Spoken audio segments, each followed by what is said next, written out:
అని షాక్ తగిలింది. తెలంగాణలో నమోదైన ఓ కేసు ఆమె కొంప ముంచేసింది. మీనాక్షి రాజ్యసభ నామినేషన్ తిరస్కరణకు గురైంది. మధ్యప్రదేశ్ నుంచి కాంగ్రెస్ అభ్యర్థిగా బరిలోకి దిగారు మీనాక్షి నటరాజన్. అయితే తెలంగాణలో ఆమెపై నమోదైన క్రిమినల్ కేసు వివరాలను అఫిడవిట్లో చెప్పలేదని ఈసీకి భారతీయ జనతా పార్టీ ఫిర్యాదు చేసింది. రైట్, ఇదే అంశానికి సంబంధించి ఫుల్ డీటెయిల్స్ మా ప్రతినిధి ఏవై స్వామి అందిస్తారు. స్వామి, చూస్తున్నాం మీనాక్షి రాజ్యసభ నామినేషన్ తిరస్కరణకు గురైనట్టుగా తెలుస్తుంది. అందులోనూ తెలంగాణలో ఒక కేసు నమోదైంది. ఆ కేసుకు సంబంధించి అఫిడవిట్ లో వివరాలు దాఖలు చేయకపోవడంతోనే ఈ నామినేషన్ తిరస్కరణకు గురైనట్టుగా తెలుస్తుంది. ఫుల్ డీటెయిల్స్ ఏంటి? వంశీ, తెలంగాణ కాంగ్రెస్ వ్యవహారాల రాష్ట్ర ఇన్ఛార్జి మీనాక్షి నటరాజన్ రాజ్యసభ అభ్యర్థిత్వంగాను మధ్యప్రదేశ్ నుంచి పోటీ చేస్తున్నారు. దీనికి సంబంధించినటువంటి ఇష్యూస్ సంబంధించి ఆమె నామినేషన్ దాఖలు చేసినటువంటి 3 సెట్ల నామినేషన్ పత్రాలను రిజెక్ట్ చేస్తున్నట్టు కూడా మధ్యప్రదేశ్ ఎలక్షన్ కమిషన్ అధికారులు ప్రకటించారు. ఇందుకు సంబంధించి కారణం ఏంటంటే తెలంగాణలో నాంపల్లి పోలీస్ స్టేషన్ పరిధిలో ఆమె పైన 2025లో నమోదైనటువంటి ఒక కేసుకు సంబంధించిన వివరాలు అందులో పొందుపరచలేదు.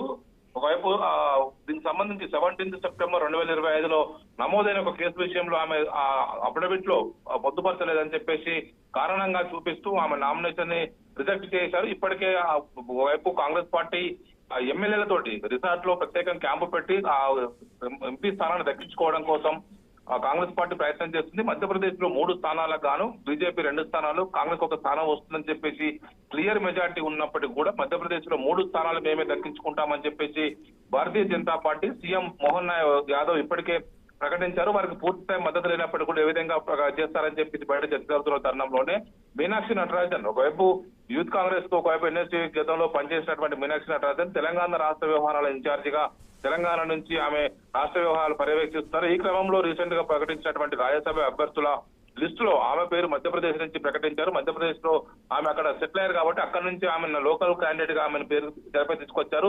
దీంతో అక్కడ ఎమ్మెల్యేలను కాపాడుకోవడం కోసం తెలంగాణ పీసీ చీఫ్ మహేష్ కుమార్ గౌడ్ తో పాటు సీనియర్ నాయకులు దిగ్విజయ్ సింగ్ నేతృత్వంలో ప్రత్యేక క్యాంపు పెట్టి ఎమ్మెల్యేలను కాపాడుకునే ప్రయత్నం చేస్తున్న తరుణంలోనే ఈ కాంగ్రెస్ పార్టీకి ఊహించని షాక్ కలిగింది. ఒకవైపు ఈ కేసుకు సంబంధించిన విషయంలో వాళ్ళు తెలంగాణ నుంచి ఆమె కేసు నమోదైన విషయాన్ని అఫిడవిట్ లో పొందుపరచకపోవడమే ఇందుకు కారణంగా ఎలక్షన్ కమిషన్ అధికారులు చెప్పినట్టుగా తెలుస్తుంది. వంశీ, స్వామి, ఇక్కడ 2 అంశాలు మనం పరిశీలించాల్సి ఉంటుంది. ఒకటి, మీరు చెప్పినట్టుగా 3వ సీటు వ్యూహానికి సంబంధించి మధ్యప్రదేశ్ లో అధికార బీజేపీకి స్పష్టమైన బలమైతే ఉంది.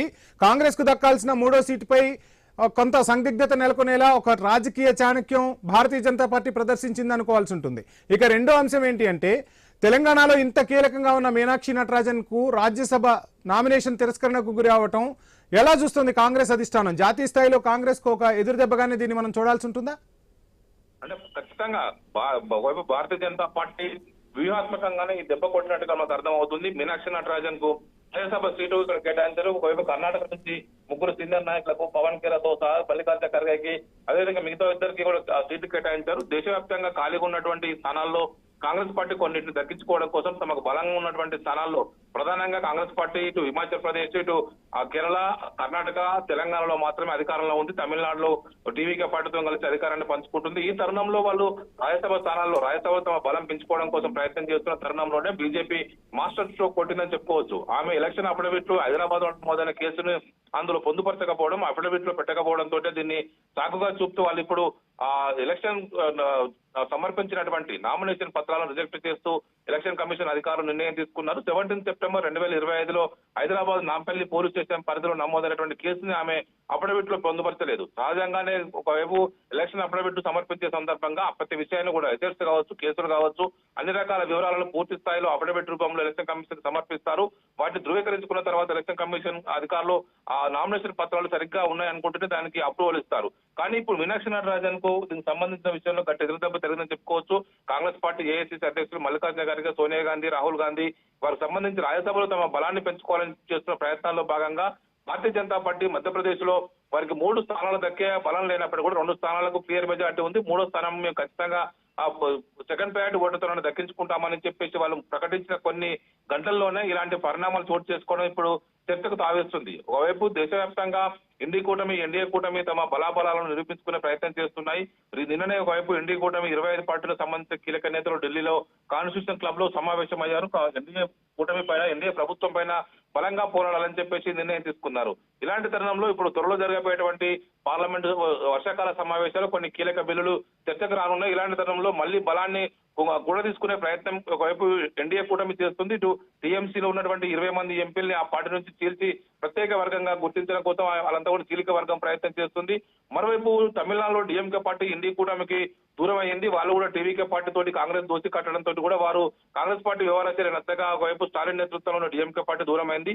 ఇలాంటి నేపథ్యంలో ఇప్పుడు దేశవ్యాప్తంగా మారుతున్న పొలిటికల్ ఈక్వేషన్స్ లో కాంగ్రెస్ పార్టీ మీద దెబ్బ కొట్టడం కోసం బీజేపీ బలంగా ప్రయత్నం చేస్తుంది. మధ్యప్రదేశ్ లో ఇప్పటికే భారతీయ జనతా పార్టీ సర్కార్ అక్కడ బలంగా ఉంది. వాళ్ళకి 2 రాజ్యసభ స్థానాలు ఖచ్చితంగా గెలిచే బలం ఉన్నప్పటికీ కూడా 3వ స్థానంపై కన్నేసి వాళ్ళు ప్రకటన చేస్తుండడంతో కూడా కాంగ్రెస్ పార్టీ అలర్ట్ అయి తన ఎంపీలని ఒకవైపు ఎమ్మెల్యేలని ఎంపీ సీట్లను దక్కించుకోవడం కోసం ఎమ్మెల్యేలందరినీ కూడా క్యాంపుకు పంపించింది. వంశీ యా స్వామి, ఇప్పుడు మీరు చెప్తున్నట్టుగా ఏదైతే కేసు నమోదైందో ఆ కేసును మనం ఐ న్యూస్ స్క్రీన్ పై ఎక్స్క్లూజివ్ గా చూస్తున్నాం.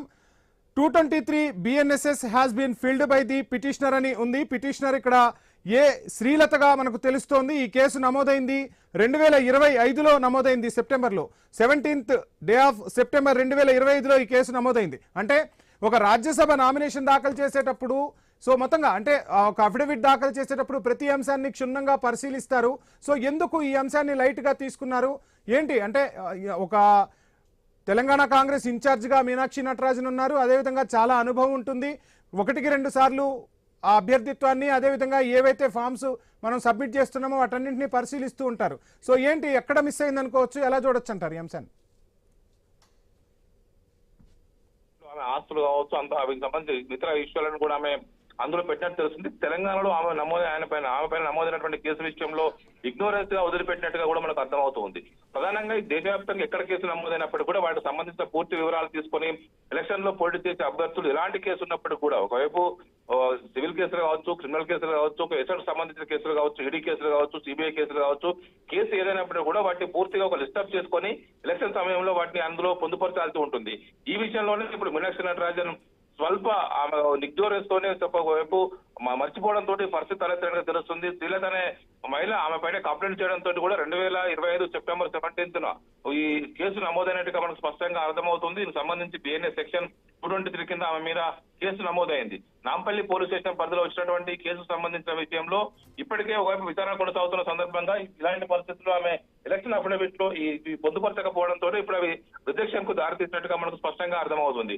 మొత్తానికైతే దేశవ్యాప్తంగా రాజ్యసభ ఎలక్షన్ సంబంధించినటువంటి నామినేషన్ సంబంధించినటువంటి స్క్రూటినీ జరుగుతుంది. ఈ రోజు అనేక రాష్ట్రాలకు సంబంధించినటువంటి ఎలక్షన్ ప్రాసెస్ కొనసాగుతున్న సమయంలో మధ్యప్రదేశ్ లో జరిగినటువంటి ఈ ఎలక్షన్ స్క్రూటినీలో మీనాక్షి నటరాజన్ నామినేషన్ రిజెక్ట్ కావడం అనేది కూడా ఇప్పుడు చర్చకు తావిచ్చింది. వంశీ మొత్తంగా భారతీయ జనతా పార్టీ నాయకులు సమర్పించిన ఆధారాలు ఏవైతే ఉన్నాయో ఆ ఆధారాలతో అక్కడ రిటర్నింగ్ అధికారి ఈ నిర్ణయం తీసుకున్నట్టుగా తెలుస్తోంది. అంటే మొత్తంగా నామినేషన్ రద్దుకు సంబంధించి ఎటువంటి ఎవిడెన్స్ ను అక్కడ చూపించి ఉండొచ్చు అంటారు? నామినేషన్ సంబంధించినటువంటి ఇష్యూలో స్క్రూటినీ జరుగుతున్న సందర్భంగా అందరూ అక్కడ వివిధ పార్టీలకు సంబంధించిన నేతలంతా కూడా అక్కడ ఉంటారు. ఆ స్క్రూటినీ జాగ్రత్తగా వైపు నిపుణుల సమక్షంలో, అడ్వకేట్ సమక్షంలో వైపు వాటి మీద పూర్తి స్థాయి అవగాహన ఉన్న వ్యక్తులు మాత్రమే పాల్గొంటారు.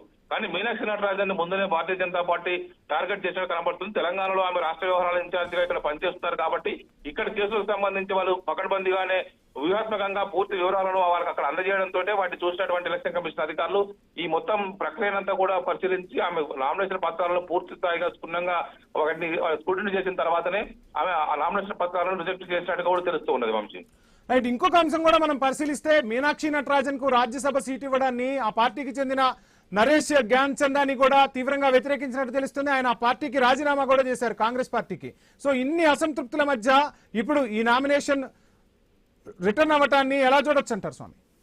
కాంగ్రెస్ పార్టీలో సహజంగానే అంతర్గత ప్రజాస్వామ్యం ఎక్కువ. ఖచ్చితంగా అందరూ కూడా ఏదో ఒక పదవిని ఆశిస్తూ పార్టీ ఒకవైపు అధిష్టాన పెద్దల్ని ఇన్ఫ్లుయెన్స్ చేసే ప్రయత్నం చేస్తారు. అన్నట్టు జ్ఞాన్ చంద్ కూడా ఒకవైపు మధ్యప్రదేశ్ నుంచి వాళ్ళంతా కూడా ఆశించిన వ్యక్తుల వారు కూడా ఉన్నారు. మధ్యప్రదేశ్ నుంచి దిగ్విజయ్ సింగ్ తో పాటు మిగతా కీలక నేతలంతా కూడా చాలా మంది సీనియర్లు ఉన్నప్పుడు కూడా మీనాక్షి నటరాజన్ ని ఇక్కడ నుంచి ఆమె తెలంగాణ ఇన్ఛార్జ్ గా ఉన్నది కాబట్టి ఆమెకు మొదటి నుంచి కూడా పార్టీలో ఒక ఫెయిర్ లీడర్ గా ఆమెకు గుర్తింపు ఉంది. గాంధేయ సిద్ధాంతాన్ని పక్కాగా పాటించేటువంటి నాయకురాలుగా మీనాక్షి నటరాజన్ చూస్తూ ఉంటారు. ఒకవైపు ఎన్ఎస్యూఏలో కావచ్చు, యూత్ కాంగ్రెస్ లో కావచ్చు ఆమె కీలకంగా వివరించారు. గతంలో జాతీయ స్థాయి అధ్యక్షులుగా కూడా ఆమె పనిచేశారు. ఒకవైపు ఆమె అక్కడ ఉన్నటువంటి పరిస్థితుల్లో ఆమెను మధ్యప్రదేశ్ నుంచే పంపడం అనేది కూడా కాంగ్రెస్ పార్టీ అధిష్టాన పెద్దలు తీసుకున్న నిర్ణయం. తెలంగాణ నుంచి ఇప్పట్లో అవకాశం లేదు కాబట్టి ఆ మధ్యప్రదేశ్ నుంచి ఆమెకు అవకాశం కల్పించారు. ఇటు కర్ణాటక నుంచి ఏఐసీసీ అధ్యక్షులు మల్లికార్జున ఖర్గేని, ఇటు పవన్ ఖేరాకి, మిగతా వారికి అవకాశం కల్పించారు.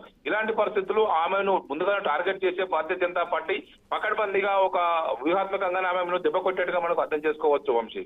మొత్తంగా మహేష్ కేవట్ కు లైన్ క్లియర్ అయిందని మనం భావించొచ్చా? అంటే 3వ సీటు కోసం మధ్యప్రదేశ్ లో భారతీయ జనతా పార్టీ ఏదైతే వ్యూహం పన్నిందో ఆ వ్యూహంలో కాంగ్రెస్ చిక్కుకున్నట్టుగానే కనిపిస్తోంది. అందులోనూ తెలంగాణ కాంగ్రెస్ ఇన్ఛార్జ్ మీనాక్షి నటరాజన్ అంటే ఒక రాష్ట్రానికి కాంగ్రెస్ ఇన్ఛార్జ్ గా ఉన్న వ్యక్తినే అడ్డుకోవడం ద్వారా భారతీయ జనతా పార్టీ ఎన్నిక పక్కన పెడితే రాజకీయంగా కూడా ఒక పై చేయి సాధించినట్టుగా భావించాల్సి ఉంటుందా స్వామి? ఒకవైపు మధ్యప్రదేశ్ సీఎం మోహన్ యాదవ్ మొదటి నుంచిగానే ప్రకటిస్తున్నారు, మేము 3వ స్థానం ఖచ్చితంగా మేము దక్కించుకుంటాము, మాకున్నటువంటి బలంతో మీ 2 స్థానాలు ఖచ్చితంగా దక్కించుకుంటాం, 3వ స్థానం కూడా మాకు వస్తుందన్న వాళ్ళ ధీమాన్ని వ్యక్తం చేస్తూ వచ్చారు. దీంతో వాళ్ళు 3వ స్థానం పైన ఎప్పుడైతే కాంగ్రెస్ పార్టీ కన్నేసిందని తెలిసిందో వెంటనే వీరు దానికి సంబంధించినటువంటి ప్రక్రియలో వెంటనే క్యాంపు రాజకీయాలకు తెరలేపారు. ఉన్నటువంటి ఎమ్మెల్యేలను కాపాడుకోవడం కోసం క్యాంప్స్ కు వెళ్లారు. క్యాంపులో ఉన్నటువంటి ఎమ్మెల్యేలకు సంబంధించిన విషయంలో బయటికి రాకుండా జాగ్రత్త పడుతున్నారు. కాంగ్రెస్ పార్టీ ఒకవైపు బీజేపీ టార్గెట్ చేసిందని తెలియడంతో వాళ్ళు అలర్ట్ అయ్యారు. తెలంగాణ పిసిసి రాష్ట్ర అధ్యక్షులు ఒకవైపు మహేష్ కుమార్ గౌడ్ తో పాటు మిగతా వాళ్ళంతా కూడా మధ్యప్రదేశ్కి వెళ్లి ఆ క్యాంపు రాజకీయాల్లో ఉన్నటువంటి ఎమ్మెల్యేలతో పాటు వారు కూడా ఉన్నారు.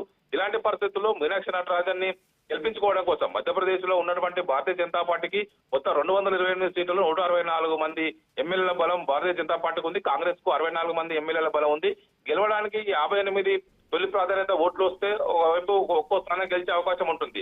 దీంతో ఒకవైపు భారతీయ జనతా పార్టీ 164 సీట్లలో 116 సీట్లతో 2 సీట్లు గ్యారెంటీగా గెలిచే అవకాశం ఉన్నప్పటికీ కూడా మరొక 10 సీట్లు తక్కువ బలం ఉన్నప్పటికీ కూడా వాళ్ళు 3వ స్థానం పైన కన్ను వేయడంతో మీనాక్షి నటరాజన్ కి ఖచ్చితంగా చెక్ పెడతారని చెప్పేసి అంతా భావించారు.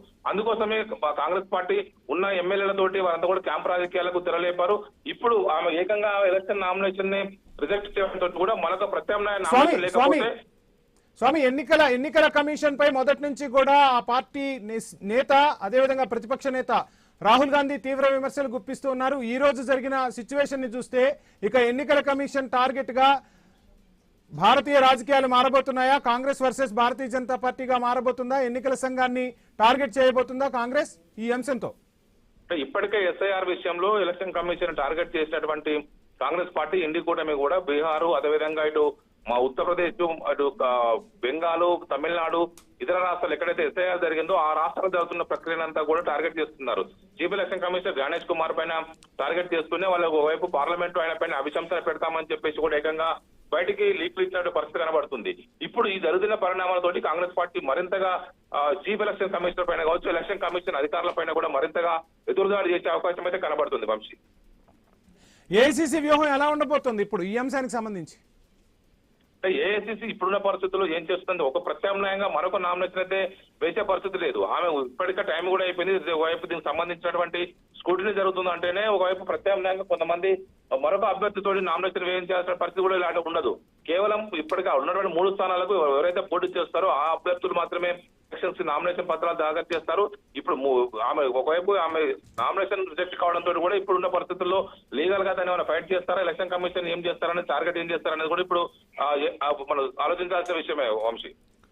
రైట్. ఇదే అంశానికి సంబంధించి మనతో మాట్లాడేందుకు మిట్టా పార్థసారథి గారు భారతీయ జనతా పార్టీ మాజీ ఎమ్మెల్యే మనకు జూమ్ లో సిద్ధంగా ఉన్నారు. ఈ అంశం గురించి మాట్లాడే ముందు షార్ట్ బ్రేక్ తీసుకుందాం. Stay tune.